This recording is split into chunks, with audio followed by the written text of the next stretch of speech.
All right, God bless everybody. The topic today is who really was the other disciple on the road to Emmaus. I'm going to tell you the story of one amazing day with a twist. My name is Cleopas. Some call me Alphaeus, and with me is my beautiful wife Mary. Hello. You may know me from the story about my special time walking down the road with Jesus in his newly resurrected body as I was heading home to Emmaus. That was the time he shared with us from memory every single scripture that pertained to the Christ. And after he spoke, our hearts were on fire and we were fired up. What you didn't know about that day was the other disciple that was with me was my wife. You probably also weren't aware that one of our adult sons, James, had been running with Jesus for the better part of a year, and he was part of Jesus' inner circle, one of the 12. He was chosen by Jesus to be one of his apostles. We're not yet sure if it's a good career move, but we're still proud of our James. Now, financially, we've done pretty well for ourselves over the years. God's been really good. This has given us the means to help out our son and the followers of Jesus as they serve all over God's creation. My wife has been able to go with to physically and financially support and care for Jesus and his band of merry men for the past few weeks and maybe even a month. Now, not to mention our son James, who I'm sure she really wanted to hang out with too. Mary was loving her time with that group. And I hope that somebody someday will write this stuff down, the words and the deeds of Jesus Christ and his followers, because the stuff that happened on Mary's trip with him was off the charts. And over the months, my wife had grown pretty close with two other women also named Mary. The always amazing Mary, the mother of Jesus, and the ever fun and interesting girl from a small fishing village called Magdala on Lake Galilee, Mary Magdalene. Now, my wife had just walked over 150 miles with Jesus' gang up to Galilee and back. And she got to hang out with the master teacher. She got to see firsthand him do miracle after miracle after miracle. Plus, she got to spend a couple of weeks with our son James and his apostle friends. So we're gonna meet back up for a mini reunion at Jerusalem at Passover. Now, did I mention that we're proud of our son James?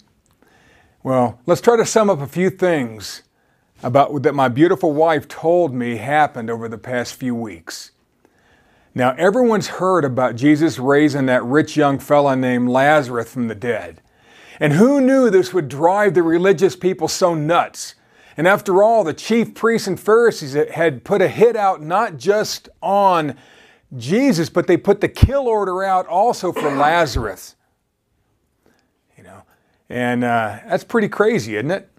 Now, soon after that, the disciples, along with my wife, they head up to Galilee where all but one of the apostles was raised.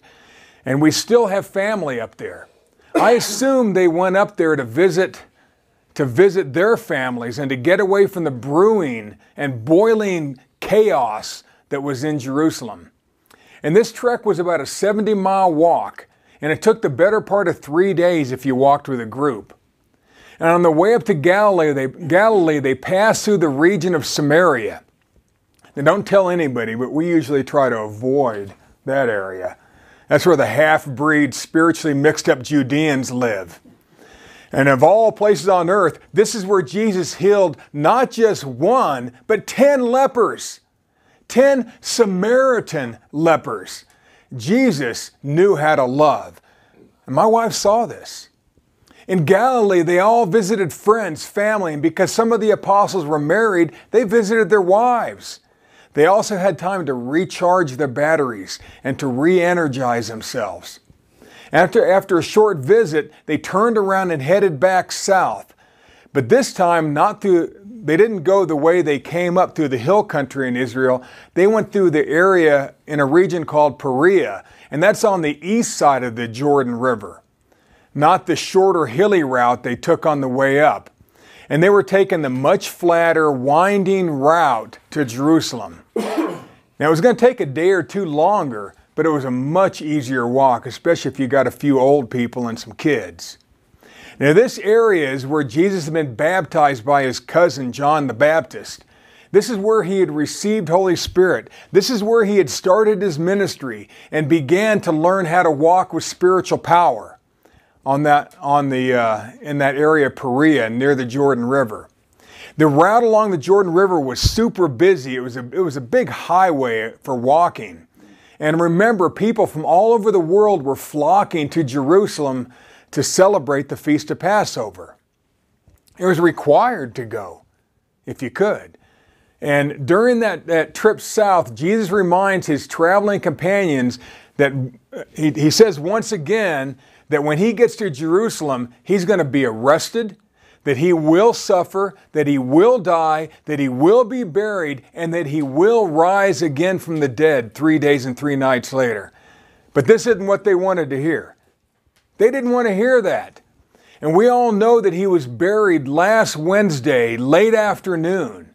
And the reason we're doing this interview today is because yesterday, Saturday afternoon, exactly 3 days and 3 nights after he was buried, he rose from the dead. But I'm getting a little ahead of myself here.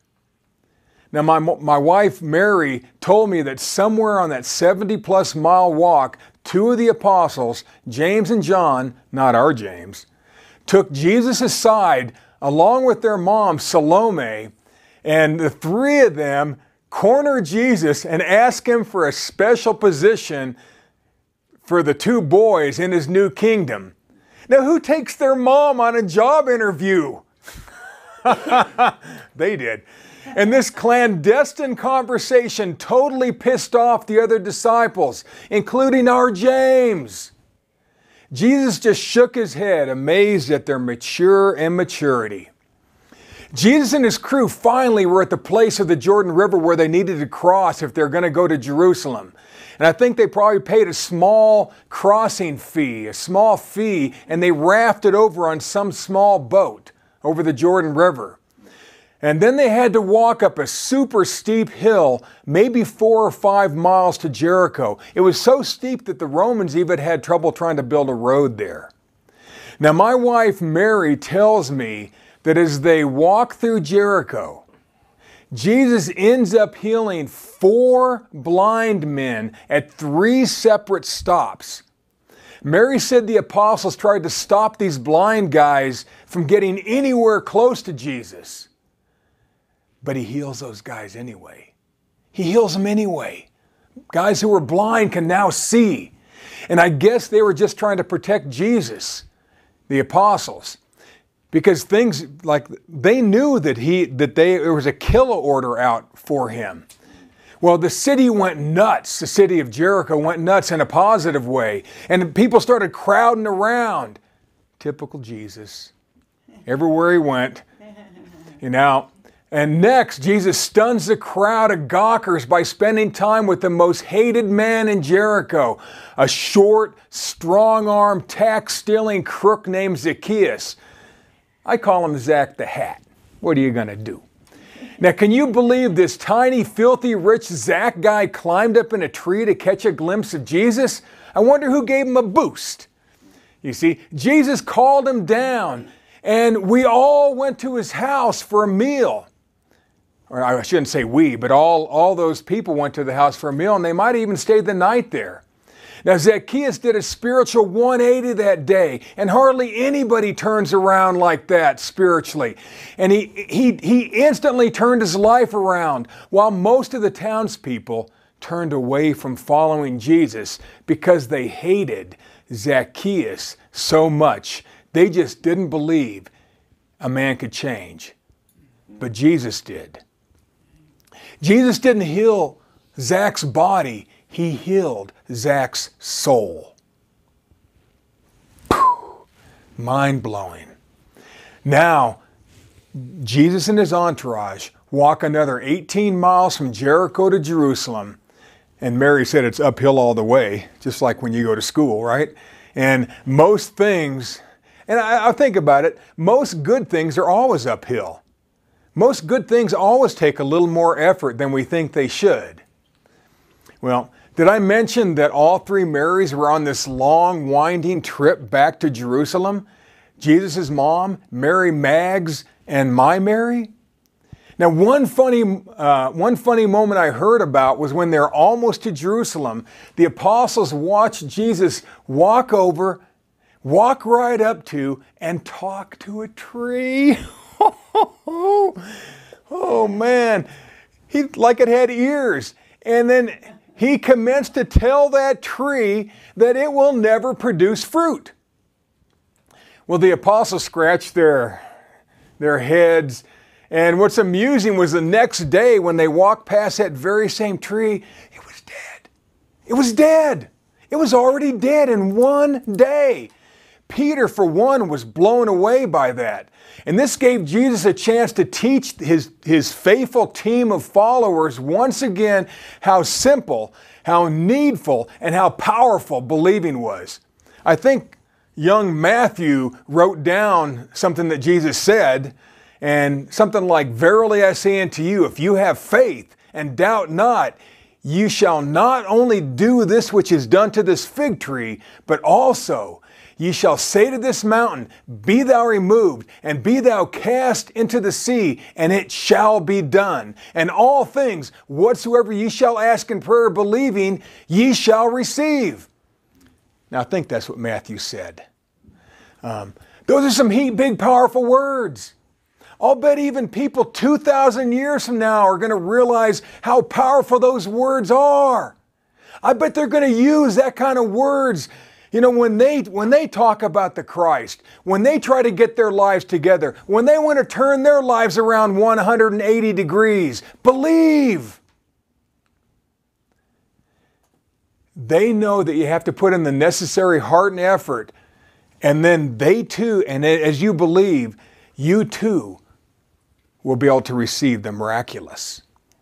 Now, over the next few days, things start happening fast and furious, and things grew a lot more dangerous once they were in Jerusalem by the hour. And Jesus enters Jerusalem and on a donkey in symbolic fashion. And at some point he goes into the courtyard of the temple and he chases out the crooks with this little whip that he made out of a cord. And then he chases out the money changer. He turns over their tables and their coins just scatter and roll across the hard stone pavement there. So much for low profile. Jesus didn't do too many things low profile. He then was what would prove to be at what would be the Last Supper with his apostles. And after one of the 12, one of my son's friends, a guy he'd hung out with hours and hours and walked and talked, a guy named Judas, he was the only one who wasn't from that area. This guy backstabs Jesus. And he goes and tells the religious leaders exactly where Jesus and my son, James, and all the other apostles were going to hang out that night. He even took a bribe, which sort of blows my mind.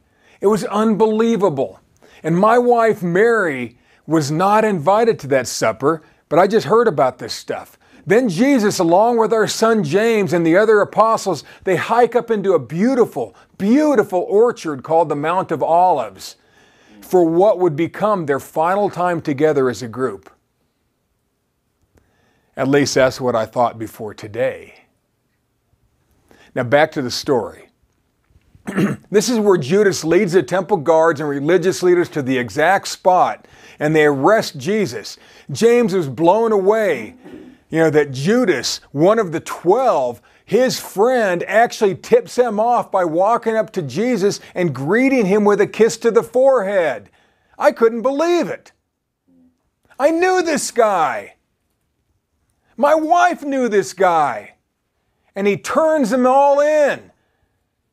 Didn't make any sense. Well, the apostles then scatter. It was every man for himself after that arrest.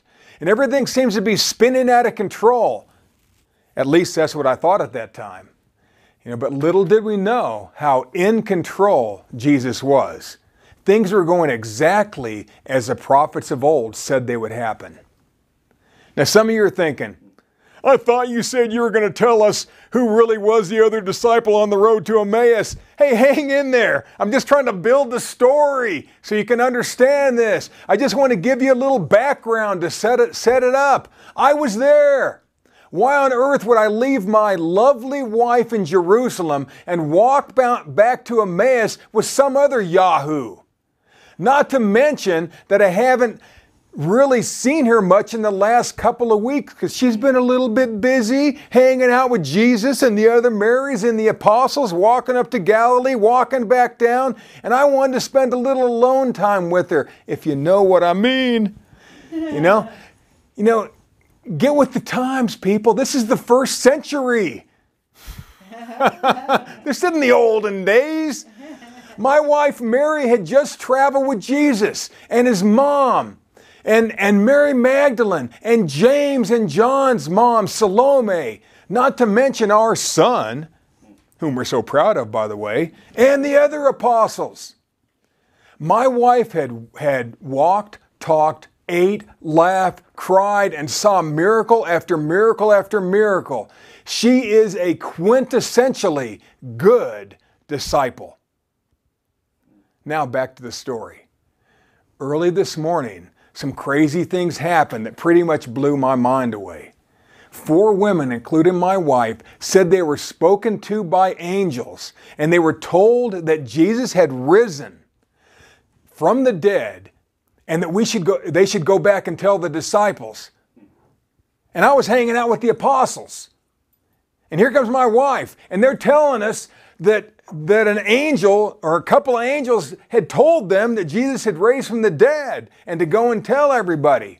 Now, I love my wife, but I'm having a heck of a time trying to wrap my head around what she said. Angels? Now, if that don't top it all, every single one of the women, Mary Maggs, my Mary, Joanna, Salome, all of them said they were actually greeted after they left the tomb. They were actually greeted enthusiastically by the resurrected Christ. Imagine that. Now, I couldn't imagine it. I thought, what? Angel? Maybe. But the Christ, I just saw what happened to him. And these ladies are trying to tell us that angels told them that he's up, and then they said they saw him and they held him and talked to him. That's sort of hard for me to believe. They said that Mary Maggs had been the very first one to see Jesus up and alive, a little before they all did. Mary had told them that he was dressed like a gardener. Made us all laugh and wonder. I'm not sure what to believe. So much emotion, so much estrogen. Those ladies. I need to collect my thoughts now and allow the narrator to interject from his 21st century point of view. So, who was the other disciple? Who really was the other disciple that was on the road to Emmaus? Was it really 2 men like you see all the pictures? I think not. I think not. The answer to the question of who was the other disciples on the road to Emmaus takes thinking just a little bit out of the box. Not even much. Just an inch out of the box. The problem is we have art, songs, and 2,000 years of teaching that have molded our perceptions. I'm telling you, folks, that the person who walked with Cleopas from Jerusalem back to Emmaus was his loving wife. And there's a couple of works of art that show different views. And now I'm not sure if you on the Facebook are going to be able to see this, but there's a couple of works of art. And they show a man and a woman walking with Jesus instead of the 2 men. Now, we've all seen the traditional picture, the art where Jesus is walking with 2 guys. But there's also there's also artwork where there's a man walking next to his woman and Jesus there being with them. So it's pretty cool. It's a great one by Maximo Crezo Barreto, a Spanish artist in 1932 that did some. And if you don't see it on the screen, you can see it on the website. Now, to assume it was two men walking with Jesus and not a man and his wife returning home is easy because it's what most, if not all, churches teach. See, but not all churches teach that. You know, this isn't new stuff. I didn't come up with this. I thought I did when I was studying over the last week or so. I was so excited to share this, and then as I started looking more into it, I realized I'm not the only one, but what are you going to do? You see, I believe the other disciple on the road to Emmaus was the woman many times called the other Mary. Allow me to explain. Only one of the two disciples was named in the record, and his name was Cleopas. And that's from Luke 24:18. And if you turn to John 19:25, you're going to see that his name and his wife's name is mentioned in a different context. Quote, "Now there stood by the cross of Jesus his mother, and his mother's sister, Mary the wife of Cleopas, and Mary Magdalene."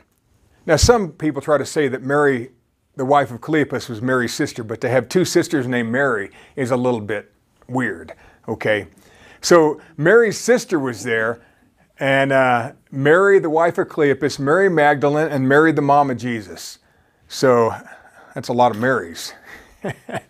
Now, Jesus in his resurrected body spent more time, and this is important, Jesus in his resurrected body spent more time with the two disciples on the road to Emmaus on that day than he did with anybody, including the 12 apostles. You think they were close to him? You think they were important to him? You think they were just random people that nobody has any idea who they were? This woman had just spent a week or two with him, had seen miracle after miracle. She was friends with his mom. They had to be from Galilee. Remember, all the apostles except for Judas were from Galilee, so they were from there. They might have known him when he was a kid. They might have played together, Jesus and James. We don't know. They were special to Jesus. So special, he was willing to spend time. And I'll tell you how much time in a minute. You know, the two disciples must have been people very important to Jesus. They had to have been so trusted and so respected and so accepted to be treated the way they were with Jesus and the apostles. Now, there's a stronger case that it was Cleopas and his wife walking down that road to Emmaus than there was just some random unnamed guy. It's a much stronger case. Just put on your thinking caps, folks. It wasn't random.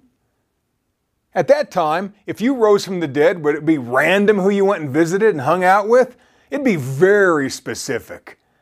Especially if there's a whole group of people back in that room that still didn't believe. He somehow had to get the 12 apostles to believe that he had risen from the dead. Because what's one of the things you have to believe in order to get born again? You got to believe that Christ rose from the dead. So far, none of them do, except for the women. You see? The wonderful women. You see? So Cleopas and his wife had supported Jesus physically, financially, just look it up, and spiritually. Not to mention one of their sons was one of his apostles. One of the two Jameses. They call him James the Less. So maybe he was a little shorter than the other James. None less important. I would say that Cleopas and Mary were pretty special people to Jesus. I would say they're pretty special people to the 12 apostles. They all, all the original apostles came from Galilee except for Judas, right? So 11 of the 12 came from Galilee. A lot of them were related somehow or worked together. You see, they may have known each other for years, these guys. We really don't know. So don't let Cleopas' name spelled a bit differently if when you go to look this up, throw you off, okay? It's just how it is. John spells it different than it's spelled in Luke. Okay, did you notice the women listed here? The ones who were the ones at the crucifixion. It was the three Marys, Jesus' mom, Mary Magdalene, Mary the wife of Cleopas. These three had been together for probably weeks now. You think they were close? You know, they were traveling companions. You ever had somebody you walked with every day and you did things with, you hung out with? You're close to those people, typically. Don't you share everything?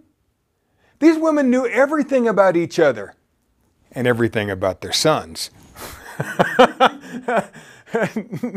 Now, Jesus' mom didn't have much bad to say. Not like my mom. Holy moly. You see, they loved each other and they all followed the teachings of Jesus. Yeah, Mary did too. Acts 1:14 tells us that after the resurrection and ascension, Mary, the women, and Jesus' brothers all hung out and fellowshiped with the apostles, which means they had to be into it. At one time, Jesus' brothers weren't into him. You know, they all knew each other well. They were all disciples. So when it says that Cleopas and the other disciple on the way to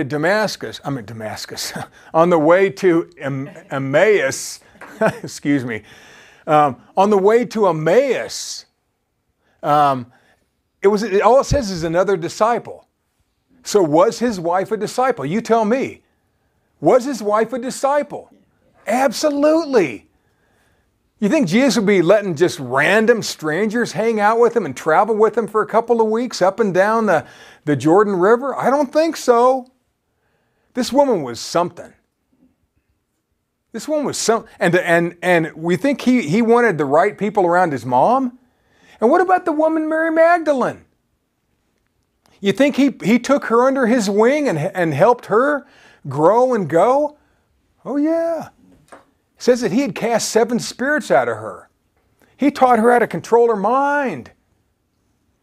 Mary, the wife of Cleopas, had traveled for days or weeks with Jesus. The apostles, Jesus' mother, the mother of James and John, Mary Magdalene, and many others. As we heard earlier, she had been with them and witnessed many signs, miracles, and wonders. Mary saw and stood near the tortured and beaten Jesus hanging on that bloody post. The apostles had scattered, but she was there. Was she a tough lady? You think she had a special place in Jesus' heart to have been there at the worst of times? Oh yeah. Mary was one of the few who was brave enough to be near Jesus when he was dying. She even heard him use his last few breaths to sing his victory song, Psalm 22. She was with the other ladies watching him get buried improperly by Joseph of Arimathea. He only lightly wrapped Jesus in a sheet and buried him in a borrowed sepulcher. They didn't like that. They wanted to bury him right. But the women couldn't do anything until all the Sabbaths had passed, which would have been Saturday evening. And they had bought spices and grave clothes in prep of treating his body right. They had no idea that Nicodemus had already exhumed him and traditionally wrapped him from neck to toe in about 70 pounds of grave wrappings and heavy spices. Now I know you're saying it says 100 pounds in the Bible, but 100 Roman pounds is about 70 of our pounds. Okay. Now, while visiting the grave site, the ladies see the stone rolled away, and the angels tell them he's risen and to go tell the apostles. But the apostles didn't believe the ladies. They thought it was just idle tales of emotional girls. All the women saw in the apostles and the disciples in that room was fear and disbelief, including her husband, Cleopas. Even Cleopas didn't believe yet. Then they returned once again to the gravesite, and the resurrected Christ appeared, probably spread his arms out in the universal "come give me a hug" stance, and shouted, "All hail," which translated could say cheers, or be happy, or rejoice. Rejoice, I'm up. And they fell at his feet. They grabbed him. What would you have done if you had been so close to this guy, this great man, Jesus Christ? They held Jesus like they would never let him go. And he told them to go back and tell the disciples that they too will see him. And I believe that when they went back, that's when Mary went back again and told this final story to the apostles. I think that's when Cleopas told his wife, "We're going back home. It's time to go home. It's getting late." And this was late Sunday afternoon now. And nobody believed the women. Nobody yet. Not even her husband. And I believe that Mary, the wife of Cleopas, returned with them on the road to Emmaus the day following the resurrection. You know, it was Mary and Cleopas, Mary the mother of the apostle James the Less, who walked the road to their home in Emmaus with the risen Christ. After everything I just said, try to picture a faithful and respected man and his incredible believing wife leaving the company of the apostles and heading home. After all that happened, it had been an exhausting 3 or 4 days, not to mention a high-octane year. And not to mention again that their son had been hanging out with this Jesus guy. Now think of it, you know, as a husband and wife finally together, finally heading home. And that's a mind picture I want to have as you turn to Luke 24 and start in verse 13. Now picture this. The same day, 2 other disciples, not of the 11, are traveling the 7 miles from Jerusalem to Emmaus. And as they walk along, they talk back and forth about all that has transpired during recent days. Now, you think Mary would have tried to get her husband to believe her? You think Mary would have tried to get her husband to in fact believe that she had seen the risen Christ? Wouldn't you, ladies? Now, I'm sure none of you ladies ever had a husband that didn't believe you. And then you had to try to convince them that he was wrong and you were right. You know, and sometimes us guys are a little thick-headed, a little gabados, as they say in Italy. You see? And verse 15, while they were talking, discussing, and conversing, Jesus catches up to them and begins walking with them. But for some reason, they don't recognize him. Now, the word discuss can be translated to dispute, to argue. Now this Mary is probably not the sweet little, woman who's just going to not say anything and just sheepishly take everything her husband says. I'm sure she was giving it to him with both barrels. Come on, man, I saw him. I mean, what would you do if you had seen angels and you'd seen the resurrected Christ and touched him and then nobody believed? And now you're alone with your husband. Nobody around but a few strangers. You think you might say something? Well, I know what my wife does. Holy moly. You see? So they don't recognize him. And I think it's interesting. That they don't recognize him. So I doubt he was dressed like a gardener this time. He was dressed like a traveler, like somebody who was going a long distance. Verse 17, Jesus. You two seem deeply engrossed in the conversation. What are you talking about as you walk down this road? They stopped walking and just stand there looking sad. And one of them, Cleopas is his name, speaks up. Cleopas.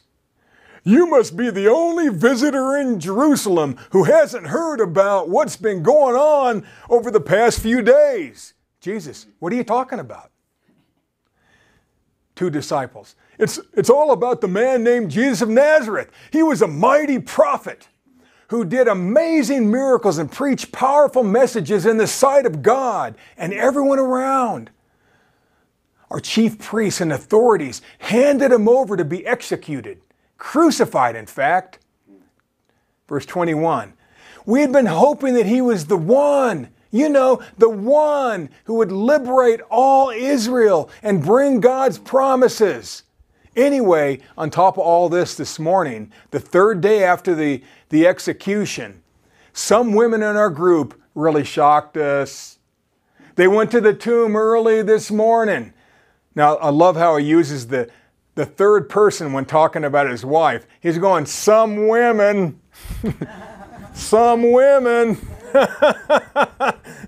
pointing at his wife, some women. Some women, they came and talked, but they didn't see his body anywhere. So these some women, they went in there and there was an empty casket. The grave clothes were laying there like a hollow little mummy kind of thing, you see, and they look in there and there's no body. Then they came back and told us that they saw something. They saw heavenly messengers. And these messengers said that Jesus was alive. Some people in our group went to the tomb to check it out, just as the women had said, but it was empty. And they didn't see Jesus. Jesus. Come on, men, or come on, man. Why are you being so foolish?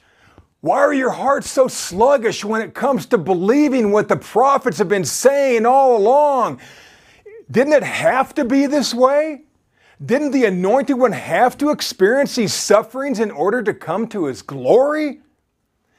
Then he begins with Moses and continues prophet by prophet, explaining the meaning of the Hebrew Scriptures, showing how they were talking about the very things that had happened to Jesus. Now it takes a little over 2 hours to walk and talk 7 miles. Watch how the pronouns change now. So they've been walking and talking to the resurrected Christ, not knowing who it was, as he shared these verse after verses after verses with them, still not knowing who he was, for about 2 hours. If you walk 20-minute miles, you see. And verse 28, about this time, they were nearing their destination. And Jesus keeps walking on ahead as if he has no plans to stop. So they get to their house, 123 Oak Street, and they're standing there outside their little gate. They got the little arbor with the roses growing up over it. They got flowers growing up in front of their hedges. You see, they got the swing set out there that little Jamesy used to play on. You see, still out there, a little bit more rusty now, waiting for those grandkids. Well, they're standing out there, and now this guy that was traveling with them, he keeps walking. He just keeps walking on by, and they're going, whoa, wait, and and they go, come on, man, why don't you come and eat with us? No, I got to keep going, man. I got to make some time before it gets really dark. No, please, come on. Come on, man. We don't even know your name yet. Come on. No, I got to keep going. I got some ground to make up now. I've been gone for a while. You see, it's been a long day. A lot of things happened the last few days. And they're going, no, please, come in. Mary makes a mean, dip. And so then he turns and he walks into 123 Oak Street with them. Goes under the little arbor. He walks past the rusty swing set and goes into the house with them. Now think about this. Didn't he do that one time when he walked on the water, trying to save the disciples one time on the Sea of Galilee? It's in Mark chapter 6, verse 4, it talks about how he acted like he was going to walk past him. He did the same trick again. I guess if it works once. They're on that storm-tossed sea, and then he walks past him. up and down the waves, whistling, you know, and he starts walking past and they're going, wait, Jesus! Well, he did this. He did the same this time, but they didn't know who he was because he looked a little bit different. And I'll bet he disguised his voice a little bit. He might have been talking like he was from the South or something. He might have been he was talking like a foreigner. You see? So, now 2 disciples. Please be our guest. It's getting late, and soon it's going to be too dark to walk. Now, Mary's probably talking here now. Because this sounds more like something a woman would say. Look, man, come on in. It's getting too late. Please. And so he accompanies them to their house, to their home. And verse 30, and when they sit down at the table for dinner, he takes the bread in his hands. They had the little flat breads that you all know, sort of like the pita bread. And she had some dip set out there, some guacamole or, you know, whatever they had there, some hummus or whatever. You see, and he takes that piece of bread in his hands and he gives thanks for it. And then he breaks it and hands it to them. At that instant, 2 things happen simultaneously. Their eyes suddenly were open, so they recognized him. So he changed forms, and instantly he vanishes. He just disappears from before their eyes. Before, all they could think about was getting home. Now all they can think about is how to keep the conversation going with this guy. They still, up until that moment, didn't know it was Jesus. He looked like a foreigner. He sounded like a foreigner. He moved like a foreigner. He was an out-of-towner. 2 disciples to each other. Amazing! Weren't our hearts on fire within us while he was talking to us on the road? Didn't you feel it all coming together as he explained the meaning of the Hebrew Scriptures? Imagine having been on that road. They didn't even know it was a Christ and their hearts were burning. And that's what the Word does, folks. The Word fitly spoken. Spoken at the right time, at the right place, in the right amount, it'll light people up. See, Cleopas finally believes. It took seeing the resurrected Christ for Cleopas to believe. You know, Jesus probably then winks at Mary and then disappears because she already knew it. That's the second time she saw him. Isn't that something? So they get up, verse 33, so they get up immediately and rush back to Jerusalem, all 7 miles, where they find the 11 gathered together, the 11 plus a number of others, before Cleopas and his companion can tell their story. The others have their own story to tell. So they turn around, they go back 7 miles, which I bet didn't take them 2 hours this time. I bet they walked as fast as they possibly could. Then they go into that same house. And remember, they were there for fear of the Jews, right? They were behind closed doors. And they were able to walk right in. Why? You think they were trusted? They were just part of the gang. Right. They were just part of the gang. You see? And they walk in and you ever have something you want to tell and you can't wait to tell them, oh, I can't wait. You know, Mary's going, I told you. And then Cleopas, okay. I hear you. I believe. I'm with you. I'm sorry I didn't listen to you. Oh, I can't wait to tell them about this story. It's going to blow their minds. And it's going to help them believe because they were just like I was, Cleopas says. You see, now they have their own, they were totally accepted by the apostles. Now the other disciples, other people in that room, the Lord has risen indeed. It's true. He appeared to Simon. When they turned around to walk back, Jesus went and appeared to Peter. Isn't that something? Jesus appeared to Mary Magdalene, to a group of women, and then to 2 people, 2 faithful disciples on the road to Emmaus before he ever went to any of the apostles. What's up with that? You see, then the two men, it says, which would be Cleopas and his wife, report their own experience, their conversation along the road, their moment of realization and recognition as he broke bread at that very instant. As they were telling the story, Jesus is there, standing among them. How crazy would that be? And Jesus said, may you have peace. Now you might expect them to be overjoyed, but they weren't. Did they believe that he'd rose from the dead? Did they? Yeah, they believed it because they said it. But now he's standing there. Verse 37. They're startled and terrified. They think they're seeing a ghost. Oh my gosh. And Jesus just slapping his head.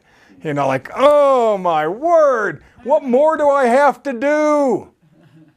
But these people's words, Cleopas and his wife Mary, helped the apostles believe that the Christ had raised from the dead.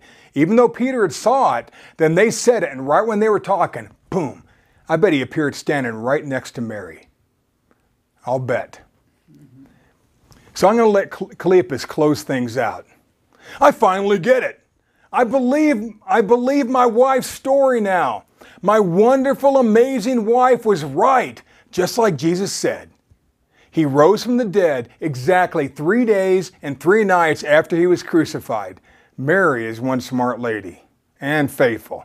Finally, I want to tell you all to consider that the other disciple, no matter what you hear, who walked with me on the road to Emmaus was not a man, but was none other than my beautiful wife, Mary.